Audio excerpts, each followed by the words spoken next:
ಚುನಾವಣೆ ಅಂತ ಸಿದ್ದರಾಮಯ್ಯ ವೋಟ್ ಕೇಳ್ತಿದ್ದಾರೆ. ಪ್ರಧಾನಿ ಮೋದಿ ಹೇಳಿಕೆಗೆ ಸಿದ್ದರಾಮಯ್ಯ ತಿರುಗೇಟು ಕೊಟ್ಟಿದ್ದಾರೆ. ಪ್ರಧಾನಿ ಮೋದಿ ಅವರು ಏನ್ ಹೇಳೋದಿಕ್ಕೆ ಹೊರಟಿದ್ದಾರೆ ಅಂತ ಹೇಳಿ ಸಿದ್ದರಾಮಯ್ಯ ಅವರು ಪ್ರಶ್ನೆ ಮಾಡಿದ್ದಾರೆ.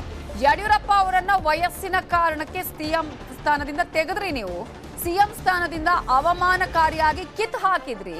ಈಗ ಬಿಎಸ್ವೈ ಅವರನ್ನೇ ಮುಂದಿಟ್ಟುಕೊಂಡು ಮತಯಾಚನೆ ಮಾಡ್ತಾ ಇದ್ದೀರಿ. ಚುನಾವಣಾ ರಾಜಕೀಯ ಬಿಡುವೆ, ಸಕ್ರಿಯ ರಾಜಕೀಯ ಬಿಡಲ್ಲ. ಮೋದಿ ಒಪ್ಪಿದ್ರೆ ಓಟದ ಸ್ಪರ್ಧೆಗೆ ನಾನು ಸಿದ್ಧನಿದ್ದೇನೆ ಅಂತ ಹೇಳಿ ಟ್ವೀಟ್ ಮಾಡಿ ಮೋದಿಗೆ ಟಾಂಗ್ ಕೊಟ್ಟಿದ್ದಾರೆ ಸಿದ್ದರಾಮಯ್ಯ. ಈಗ ಪ್ರಧಾನಿ ನರೇಂದ್ರ ಮೋದಿ ಅವರು ನಿನ್ನೆ ಮತ ಪ್ರಚಾರವನ್ನ ಮಾಡುವಂತಹ ಸಂದರ್ಭದಲ್ಲಿ ಕಾಂಗ್ರೆಸ್ಗೆ ಯಾವ ರೀತಿಯ ದುರ್ಗತಿ ಬಂದಿದೆ, ಕೆಲವರು ನಾನು ಇದು ಕೊನೆ ಎಲೆಕ್ಷನ್ ಅಂತ ಹೇಳಿ ಪ್ರಚಾರವನ್ನ ಮಾಡ್ತಾ ಇದ್ದಾರೆ, ವೋಟ್ ಅನ್ನ ಕೇಳ್ತಾ ಇದ್ದಾರೆ ಅನ್ನುವಂತಹ ಮಾತನ್ನ ಹೇಳಿದ್ರು. ಯಾರ ಹೆಸರನ್ನು ಮೆನ್ಷನ್ ಮಾಡದೆ ಈ ವಿಚಾರಕ್ಕೆ ಸಂಬಂಧಪಟ್ಟ ಹಾಗೆ ಈಗ ಸಿದ್ದರಾಮಯ್ಯ ಅವರು ಪ್ರಧಾನಿ ನರೇಂದ್ರ ಮೋದಿ ಅವರಿಗೆ ಟ್ವೀಟ್ ಮಾಡಿ ಟಾಂಗ್ ಕೊಟ್ಟಿದ್ದಾರೆ.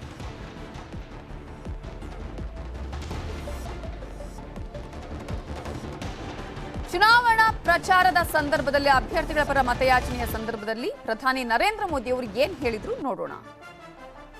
कांग्रेस के नेता तो रिटायरमेंट के नाम पर वोट मांग रहे।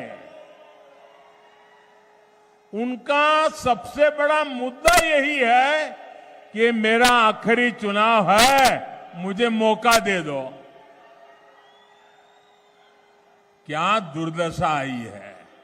कांग्रेस के नेता तो रिटायरमेंट के नाम पर वोट मांग रहे।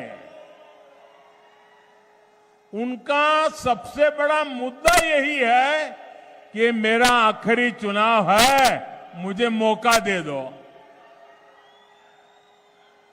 क्या दुर्दशा आई है। कांग्रेस के नेता तो रिटायरमेंट के नाम पर वोट मांग रहे। उनका सबसे बड़ा मुद्दा यही है कि मेरा आखिरी चुनाव है, मुझे मौका दे दो। क्या ಕಾಂಗ್ರೆಸ್ಗೆ ಎಂತಹ ದುಸ್ಥಿತಿ ಬಂದಿದೆ, ಎಂತಹ ದುರ್ಗತಿ ಬಂದಿದೆ, ಕೆಲವು ಕಾಂಗ್ರೆಸ್ನ ಪ್ರಮುಖ ನಾಯಕರೇ ಕೇಳ್ತಾರೆ, ನಂದಿದು ಕೊನೆಯ ಚುನಾವಣೆ, ಹಾಗಾಗಿ ನನಗೊಂದು ಅವಕಾಶ ಕೊಡಿ ಅಂತ ಹೇಳಿ ನಾಯಕರು ಮತವನ್ನ ಕೇಳ್ತಾ ಇದ್ದಾರೆ ಅಂತ ಹೇಳಿ ಪ್ರಧಾನಿ ನರೇಂದ್ರ ಮೋದಿ ಅವರು ನಿನ್ನೆ ಭಾಷಣದ ಸಂದರ್ಭದಲ್ಲಿ ಹೇಳಿದರು.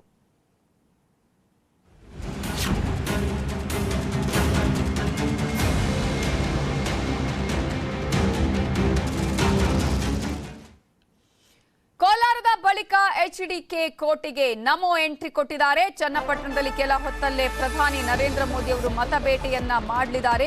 ಮತ್ತಿಕೆರೆ ಶೆಟ್ಟಿಹಳ್ಳಿ ಬಳಿ 30 ಎಕರೆಯಲ್ಲಿ ವೇದಿಕೆಯನ್ನ ಈಗಾಗಲೇ ಸಿದ್ಧಗೊಳಿಸಲಾಗಿದೆ. ಎಚ್ಡಿಕೆ ಕೋಟೆಗೆ ನಮೋ ಎಂಟ್ರಿ ಕೊಟ್ಟು ಇನ್ನು ಕೆಲವೇ ಹೊತ್ತಿನಲ್ಲಿ ಅಲ್ಲಿ ಮತ ಪ್ರಚಾರವನ್ನ ಮಾಡಲಿದ್ದಾರೆ. ರಾಮನಗರ, ಮಂಡ್ಯ ಜಿಲ್ಲೆಗಳ ಅಭ್ಯರ್ಥಿಗಳ ಪರವಾಗಿ ಅವರು ಪ್ರಚಾರವನ್ನ ಮಾಡಲಿದ್ದಾರೆ. ಈ ಸಮಾವೇಶದಲ್ಲೂ ಅಷ್ಟೇ ಲಕ್ಷಾಂತರ ಕಾರ್ಯಕರ್ತರು ಭಾಗಿಯಾಗಿದ್ದಾರೆ. ಬಿಜೆಪಿ ಅಭ್ಯರ್ಥಿಗಳ ಪರವಾಗಿ ನಮೋ ಮತಭೇಟಿಯನ್ನ ಮಾಡಲಿದ್ದಾರೆ. ಈಗಷ್ಟೇ ಕೋಲಾರದಿಂದ ಮತಯಾಚನೆಯನ್ನ ಮಾಡಿ ಅವರು ತೆರಳಿದ್ದಾರೆ. ಇನ್ನು ಕೆಲವೇ ಹೊತ್ತಿನಲ್ಲಿ ಅವರು ಆಗಮಿಸಲಿದ್ದಾರೆ. ಎಚ್ಡಿಕೆ ಭದ್ರಕೋಟೆಗೆ ಆಗಮಿಸಿ ಅಲ್ಲಿ ಬಿಜೆಪಿ ಅಭ್ಯರ್ಥಿಗಳ ಪರವಾಗಿ ಮತವನ್ನ ಯಾಚನೆ ಮಾಡಲಿದ್ದಾರೆ. ಒಂದು ರಾಮನಗರ, ಮತ್ತೊಂದು ಮಂಡ್ಯ. ಜೆಡಿಎಸ್ನ ಭದ್ರಕೋಟೆ, ಒಕ್ಕಲಿಗರ ಸಾಮ್ರಾಜ್ಯ ಇರುವಂತಹ ಈ ಭಾಗದಲ್ಲಿ ಈಗ ಬಿಜೆಪಿ ತನ್ನ ಅಭ್ಯರ್ಥಿಗಳನ್ನ ಗೆಲ್ಲಿಸುವಂತಹ ಪ್ರಯತ್ನವನ್ನ ಮಾಡ್ತಾ ಇದೆ. ಹಾಗಾಗಿ ಪ್ರಧಾನಿ ನರೇಂದ್ರ ಮೋದಿಯವರ ಆಗಮನ ಬಿಜೆಪಿಗೆ ಇನ್ನಷ್ಟು ಉತ್ಸಾಹವನ್ನ ನೀಡಲಿದೆ.